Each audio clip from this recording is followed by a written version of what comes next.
Olá, bom dia a todos. Sejam todos bem-vindos ao nosso Café com o Evangelho. Eu sou Leila Rocha de Oliveira. E Roberto Antônio de Oliveira. Nós somos do Centro de Estudos Espíritas Allan Kardec, aqui da cidade de Olambra. Olambra é uma cidade do interior de São Paulo. Eu sempre gosto de falar Olambra, porque tem gente que às vezes confunde com Holanda, e nós estamos no Brasil. Parece, né? Essa ali, cafezinho moído na hora. Mas é uma alegria estarmos aqui com vocês. Café moído na hora. Mandando um abraço para a Celi, para a Regina, para a Dona Adélia, para a Regina Caroz e para a Regina Ocada. Que bom! Estamos aqui nessa semana, hoje é terça-feira, dia 7 de julho de 2020, metade do ano, pleno inverno, mas hoje está uma manhã calorenta aqui em Olambra. Começamos a falar ontem de Jesus Gonçalves. Muitos, talvez, no movimento espírita, nunca tenham ouvido falar de Jesus Gonçalves. Até eu gostaria que vocês dessem aí o seu retorno, dizendo se já ouviram ou não falar de Jesus Gonçalves.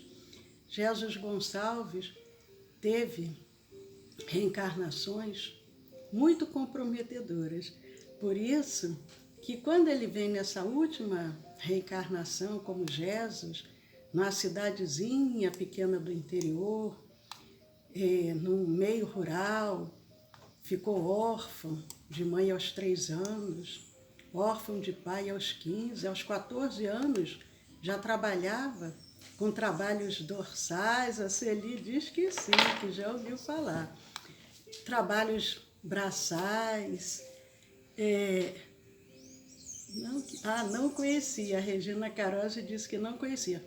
Trabalhos braçais ali naquela fazenda, trabalhos rudes, mas nada tirava dele aquela vontade, aquele bom humor, aquela disposição.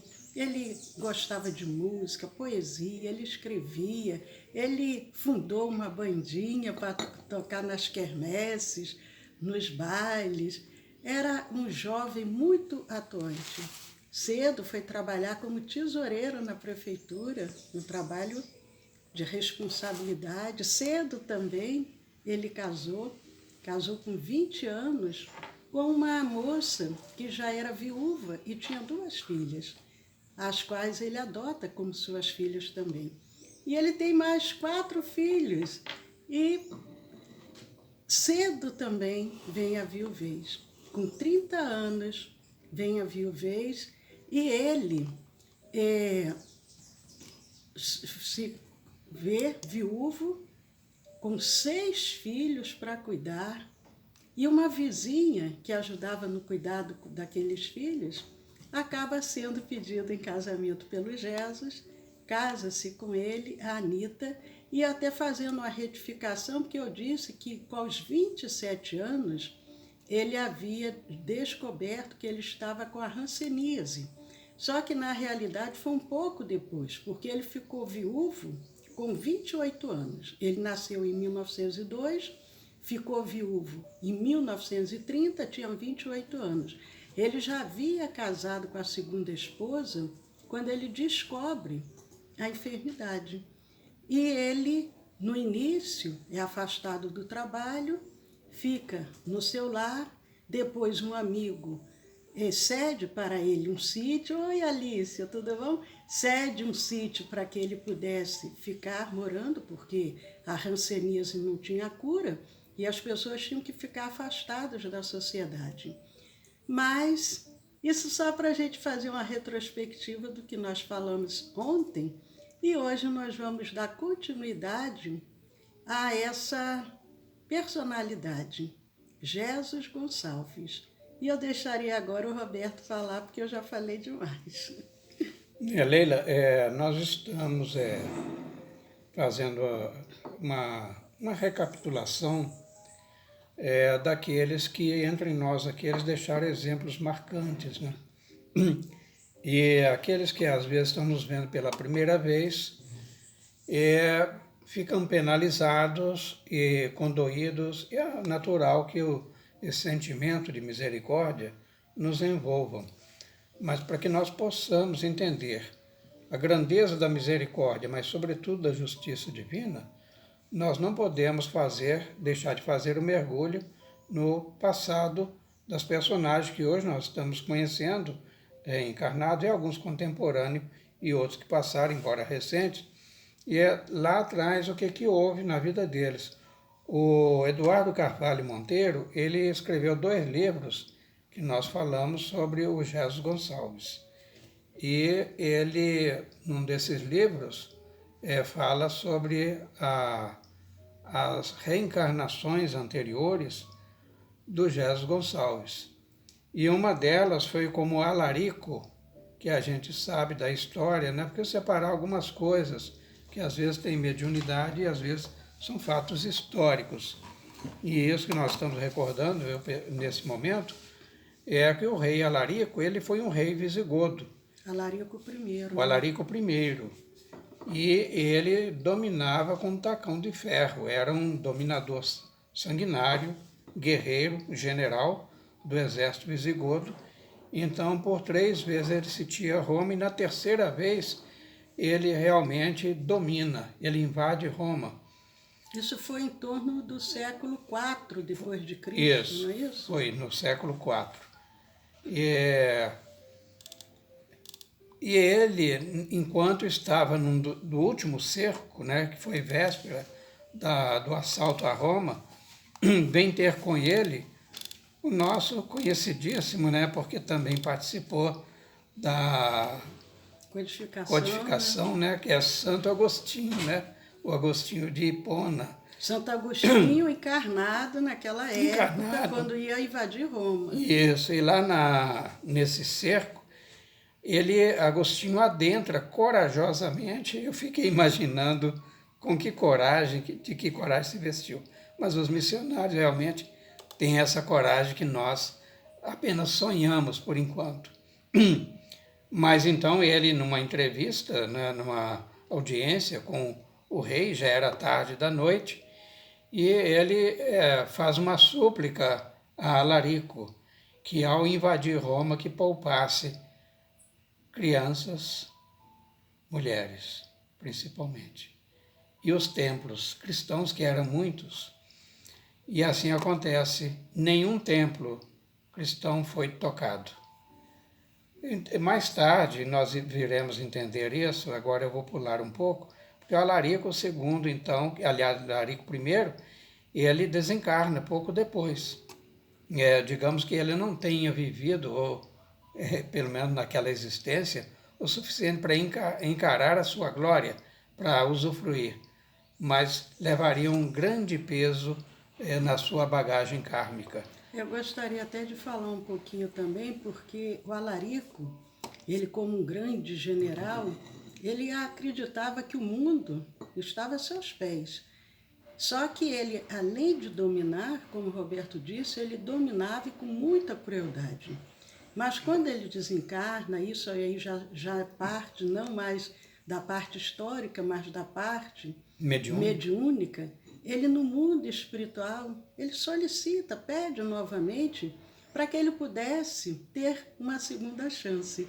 Só que nós sabemos, não somente ele, mas todos nós ao longo das reencarnações, acabamos sempre capitulando e não cumprimos o que nós combinamos, o que nós acordamos no mundo espiritual. Então, o que acontece? Alguns anos depois, ele reencarna novamente e volta agora. Pode continuar, Roberto. Então, aí ele volta como Alarico II. Foi menos cruel do que o anterior. Eu acredito até porque ele tenha vivido menos, né? Mas aí, depois de desencarnar, passa muito tempo. Então, ele retorna ao mundo espiritual, à pátria espiritual, e passa novamente por um processo de análise da sua última reencarnação. E todos nós passaremos por esse processo e já passamos. O que ocorre? O que se delibera então? Ele reencarnaria depois, muito depois, 11 séculos após, no ano de 1585. Ele é aproximadamente 10 séculos, porque entre o Alarico I e o segundo, o espaço de tempo não foi além de um século, que foi muito rápido. Agora, isso é o que se tem em relato. Pode Sim. até ser que ele tenha tido alguma reencarnação nesse meio tempo. Ah, sim, claro. Mas o que se tem através dos relatos mediúnicos é que ele, de Alarico II, depois de quase 10 séculos que você falou, não é isso? 10 séculos. 10 séculos seriam 1000 anos, né? Porque 1000 era anos. século IV, aí século... ele reencarna novamente, quase 1000 anos depois, ele reencarna em 1585. Que é historicamente conhecido. Que aí já voltando para a história, os E adivinha livros de como? história, Aí está tem lá na o história. relato dele, né? Quem nunca ouviu falar de Jean Armand Duplessis Richelieu? Acho que todos nós que estudamos história, por isso a separação da parte histórica. Esse encontro, por exemplo, que fiz referência lá atrás, de Santo Agostinho de Hipona com o Alarico I, esse aí não tem registro histórico. O Santo Agostinho iria fazer algumas notas adiante num dos seus livros, mas mediunicamente Edivaldo que esclarece esse encontro, que dá esses detalhes, riquezas do diálogo que ocorreu e que o Eduardo Carvalho Monteiro reproduz no primeiro livro. Nós estamos falando agora do cardeal Richelieu, que ele era o primeiro-ministro do rei, de qual rei? O Luís VIII, que era um rei fraco. Ele, aliás, desculpe, Luís III, um rei fraco. E dizem, isso aí é uma tirada irônica, mas provavelmente é um retrato na realidade, de que ele, Richelieu, ele mandava até mais do que o próprio rei. É interessante que ele antes era um rei, um general muito autoritário, assim, acreditava, Guerreiro, né? mesmo. Que era superior a todos. Agora ele volta na função de um religioso, de um cardeal. O que a gente espera? Não, agora ele vai ser mais sereno, mais dócil, Vai mais consertar humano, um pouquinho do estrago lá de trás, mais né? fraterno.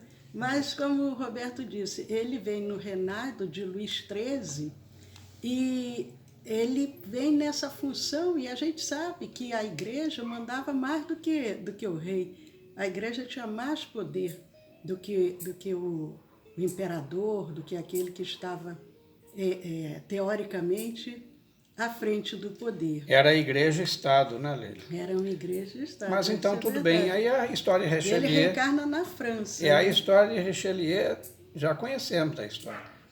O que é interessante, e não está relatado, mas mediunicamente eu teve essa informação, de que ele já desencarna com algumas manchas, olha só, algumas manchas lá na pele. Então, alguma doença de pele já... É uma estranha doença, naquela época não sabia, Não, né? não tinha um diagnóstico Assim, para esse tipo de doença. tumores surgiam na pele dele, Isso. ninguém sabia explicar. Gente, essa incursão histórica é necessária, como eu disse, para a gente entender. Claro que não vamos descer a detalhes. Quem quiser muitos detalhes, leia o livro do do Eduardo Carvalho Monteiro, que traz muitos detalhes com relação a esses o sistema de dominação, né, que o visigodo rei Alarico I e o segundo também impunha aos seus dominados. Lá tem muitos detalhes, eu não vou reproduzir aqui, como a Leila diz, nosso café é light, café com evangelho. Mas isso para entender que aquele que viria a reencarnar em Buribi, em 12 de julho de 1902, na vestimenta carnal de Jesus Gonçalves, o que estava ainda para ele realizar, e que aqui ele saiu-se airosamente. Mas aí voltemos, a Leila tem alguns outros detalhes. Então, porque nós paramos ontem falando quando ele descobre a hanseníase e aquele amigo cede para ele um sítio, ele acaba se aposentando pela prefeitura, que ele era funcionário da prefeitura, e ele fica ali com a família. Só que num determinado momento, sem ele saber, ele fica surpreso porque chega uma ambulância e diz que ele teria que ser conduzido ao leprosário, que se chamava leprosário. E ele teve que ir, né? A família fica, os filhos, 6 filhos, a esposa, e ele vai para o leprosário, porque acreditavam que a presença dele ali era um risco. Então ele é isolado realmente da sociedade. E quando ele chega nesse leprosário, apesar da dor que ele estava sentindo, da descrença de não acreditar de um Deus, porque tanto sofrimento na vida dele, ele era um homem ateu. Ele era um homem bom, honesto, trabalhador, muito atuante, mas ele não tinha uma crença.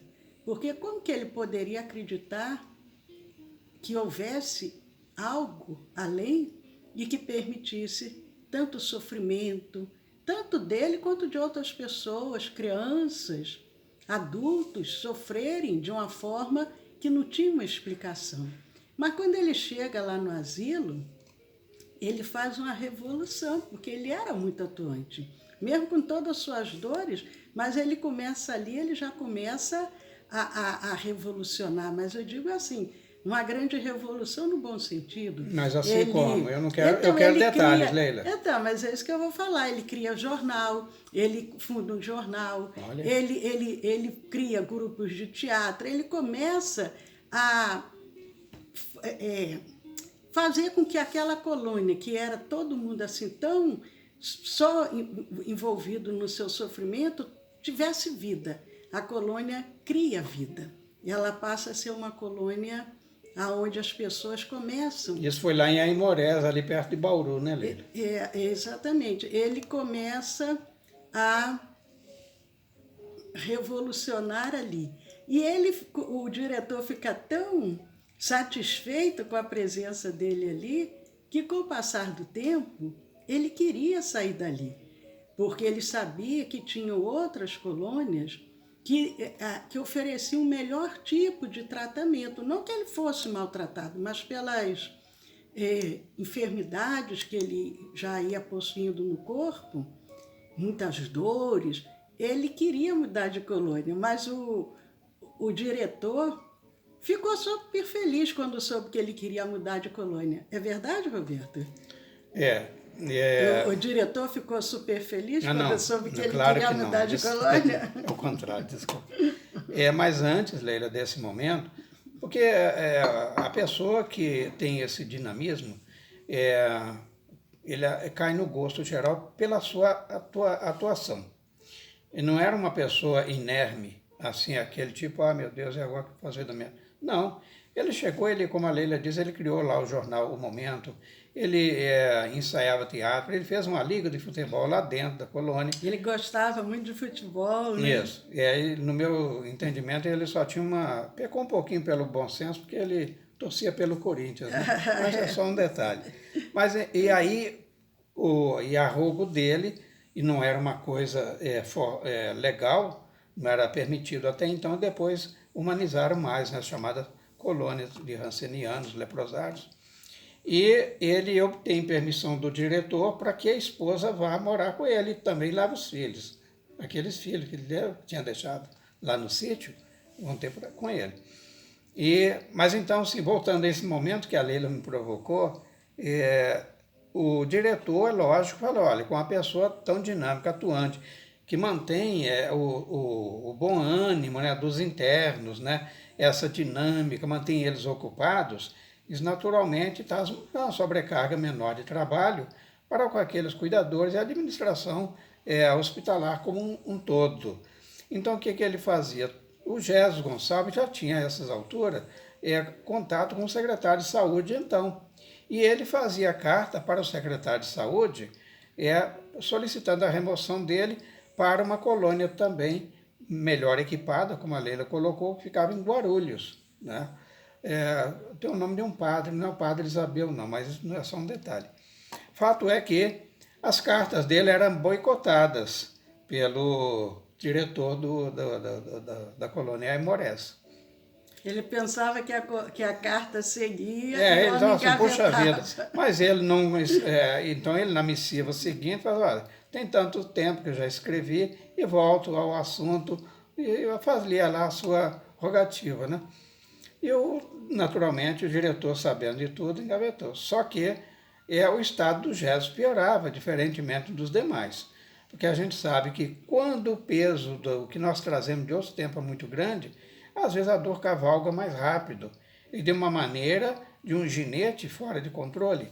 E ele não tinha condições ali no hospital, de passagem, que o Gesso foi um dos primeiros internos da colônia Aimorés.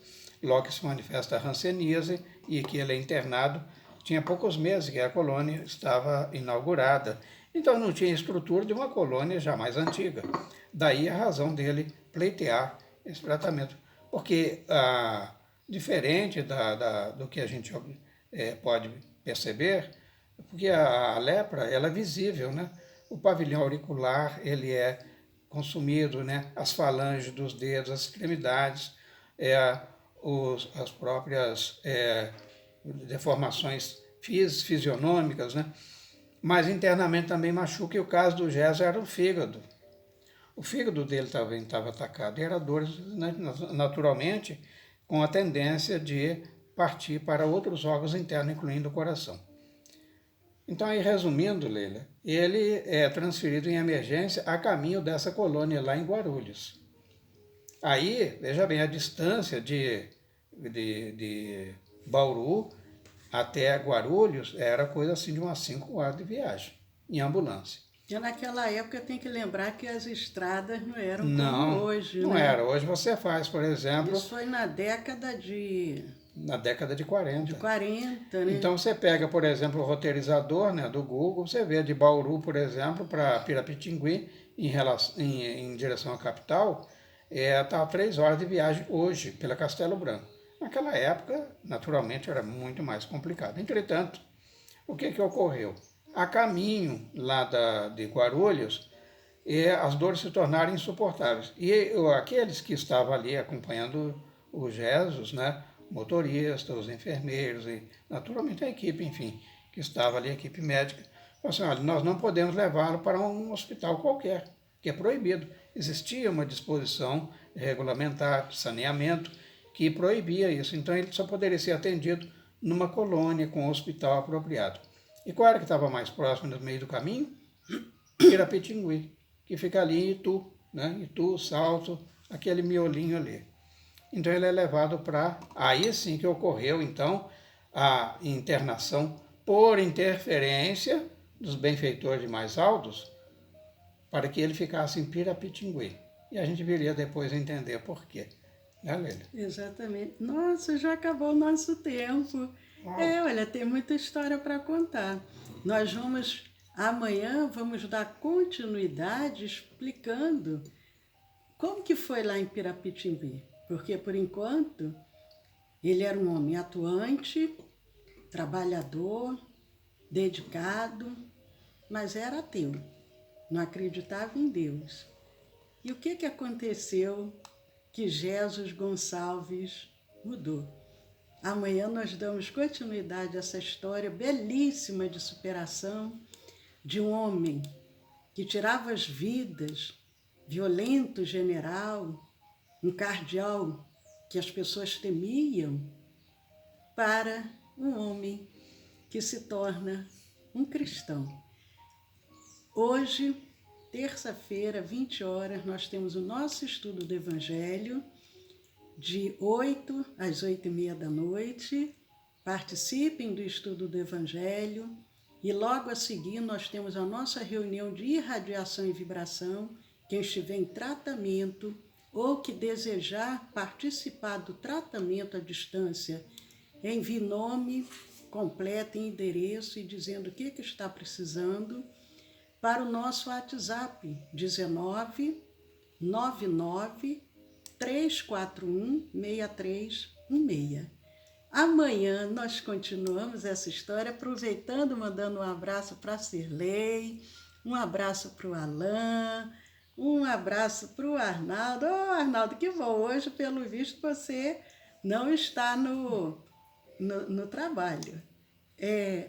Um abraço para Rita Maria, para Janete, Leondina, que bom, Niva, muito bom. Os queridos amigos compartilhando conosco, os amigos dos dois planos da vida. Aguardamos vocês hoje, 8 da noite, para o nosso estudo do Evangelho e amanhã às 10 da manhã para continuarmos essa história de Jesus Gonçalves. Obrigado mais uma vez. Então, extremamente gratificado e também compartilhando com vocês esses conhecimentos. E para mim não tem um prêmio maior. Então, esperamos estar juntos mais uma vez amanhã, se assim Deus o permitir. E um abraço também para Vilma Maria. Olha, seja bem-vinda, Vilma. Amanhã quero você tomando um cafezinho de novo conosco. Paz a todos. Até amanhã, se Deus quiser.